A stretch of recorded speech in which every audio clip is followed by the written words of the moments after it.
Hello and welcome to Boxing Social with me, Glenn Mccrory, a very special guest to talk to today to find out a little bit about the new British lightweight champion, Lewis Ritson. Lewis, great to see you. No, thanks for the invite. Glad to be here. It's been a pretty meteoric rise to fame from people not hearing anything about you to all of a sudden you're the British champion and you've got Eddie Hearn in a flap as he was that night to sign you up.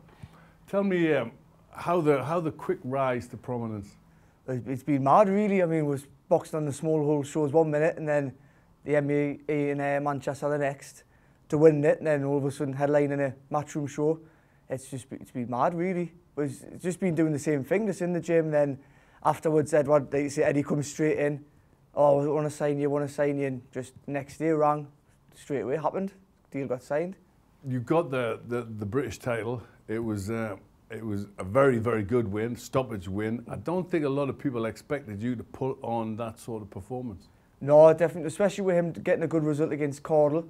And if you had the bookmakers, they had obviously Robbie favourite as well. And I think it was more with him just having the southpaw style. People thought it might have been a bit awkward for us to get in, but on the night he just clicked and it seemed to all come together.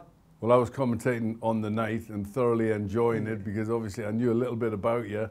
And I knew that you were confident and that you believed you could win, but never from the first bell to the end did it ever look in doubt. No, we thought the first 6 rounds was going to be the hardest for her, especially with Robbie's style. Before the first 6 we might not get anywhere near him, but just make him work, keep it tight, and then we'll take over in the second part of the fight. But the total opposite happened. It just happened from the first bell.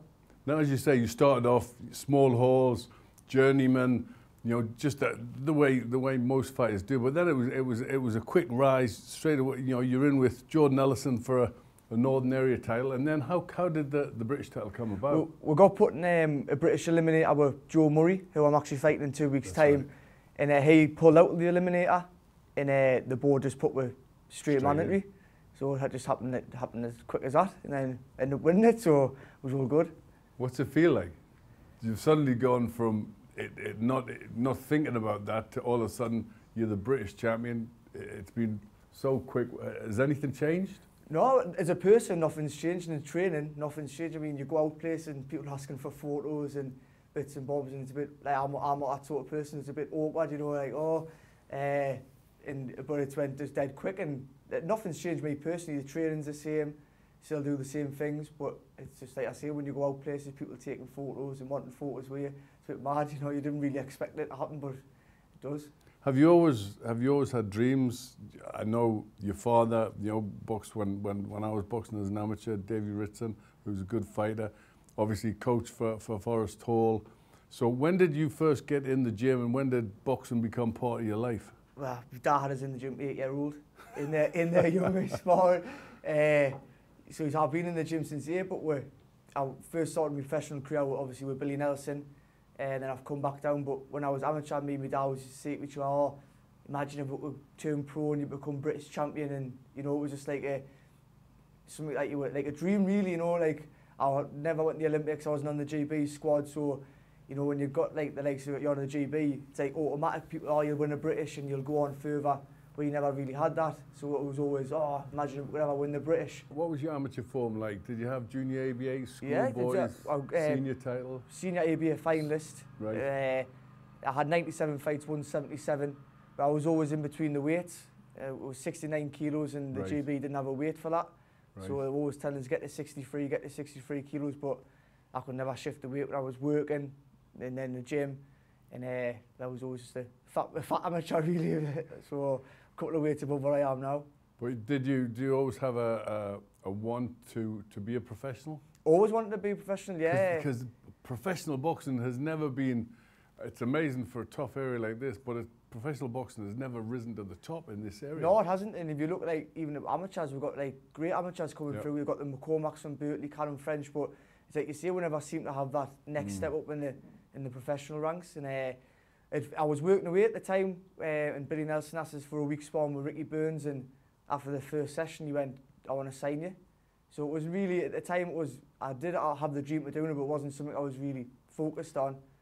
And that's the sort of said yes. Do you think in a way that that's maybe helped you because you haven't had the pressure on you from the start? You know, you've been able to rise and just go through the ranks fairly quietly. Yeah, well, you went from like being like sort of well-known amateur in the North East to up to Ricky Burns in Scotland, where you've just come in the gym, you know, you're at the bottom of the pile, and obviously Billy done well with a spawn, like Mccrory, Cardle, Ricky Burns' gym, Ricky Patton's gym, sorry. And so I had been going everywhere spawn, then slowly just rising.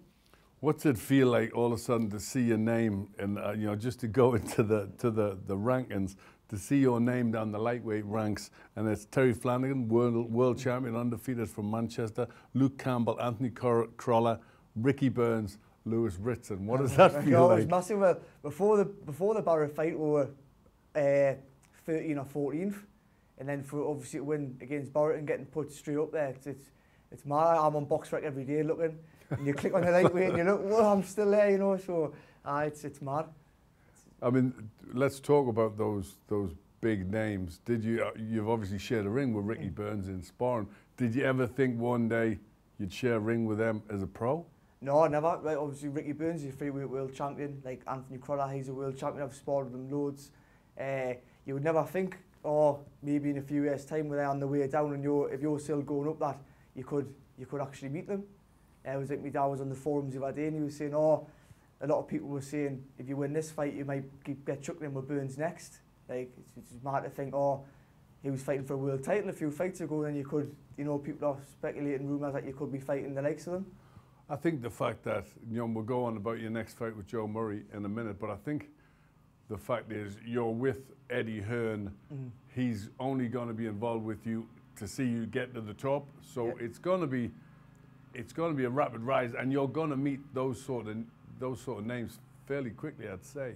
Yeah, it's just, like you say, especially when you're with Eddie and he's got them sort of fighters. He'll get to a stage where you have a few fights with Eddie, and then you'll probably say, well, let's see what the kid's made of. Let's put him in with the likes of them who are on the way down a stern test, and we'll relish that. That's the type of fights we want. Now, did you say you sparred with Anthony Crolla? Yeah, I've sparred with Anthony, yeah. And you sparred with Ricky Burns. So you know the Luke Campbell, have you ever sparred? I've never sparred. I was meant to spar with Luke, but it never come off. And how have you felt? Have you handled yourself all right? I personally thought I handled myself very well. Not disrespecting them guys, but if the fight got a phone call the night saying, oh, them fights can be made, then we'd go into them. Well, let's talk about what's next. And that's the fight you were going to have as an eliminator.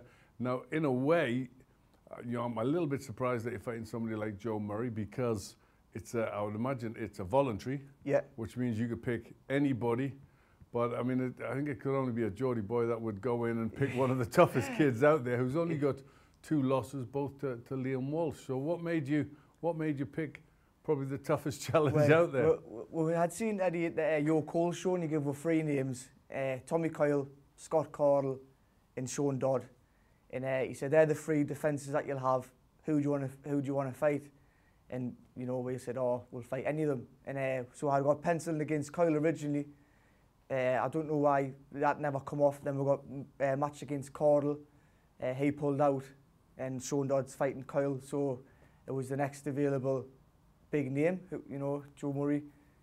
He's only been beat twice off the same lad. He's beat the Olympics before in Beijing.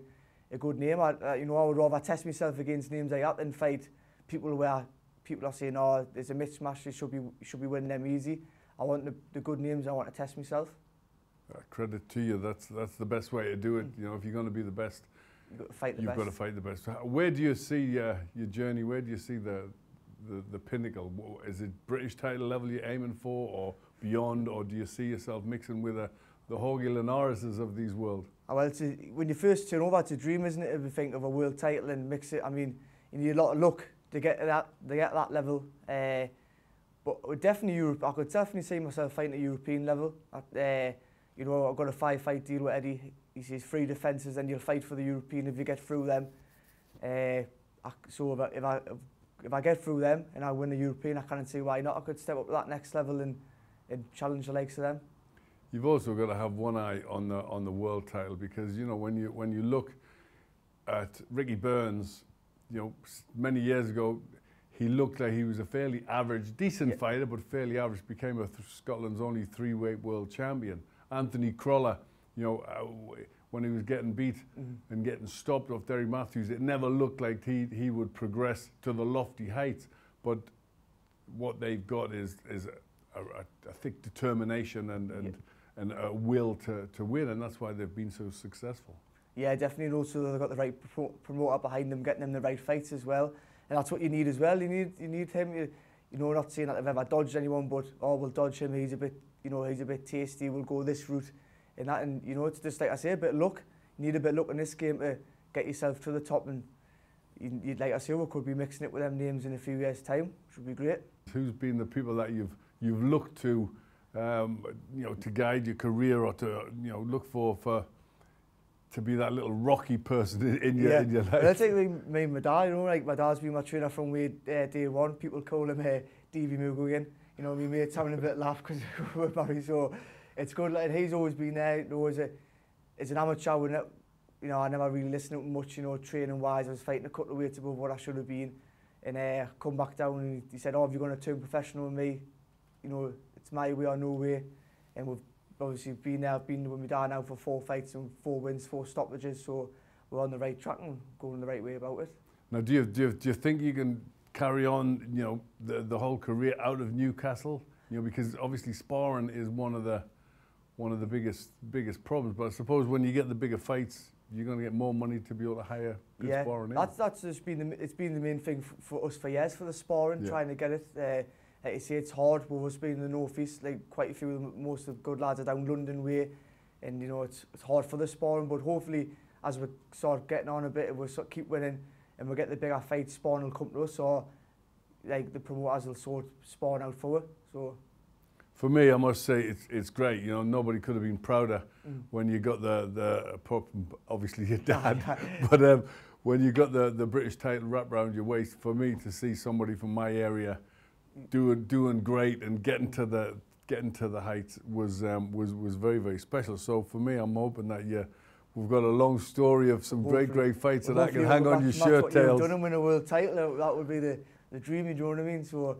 When you've got the likes of you who in the North East who've won a world title, that's what people, Glenn Mccrory won a title, he's from the North East, that's what we want, the North East fighters want to do. We want to be there on that mental piece with you. So hopefully we can get there. Well, I think if you believe that you can do it, because you know my career was tough, and you know, I had my losses along the way, but if you believe well enough and hard enough and go for it and give it your all, with you know, a great fella like your dad pushing you and following you, you can win world titles. That's the aim. Hopefully we can get there. Just got to keep level-headed, keep training hard. Like I say, a bit of confidence, wanting to be at that level, which you know, we've started doing. We've had talks before, and we think we can get there. We're just got to keep doing the right things and keep going up the ladder. Well, very good luck. Thank you very much, Glenn.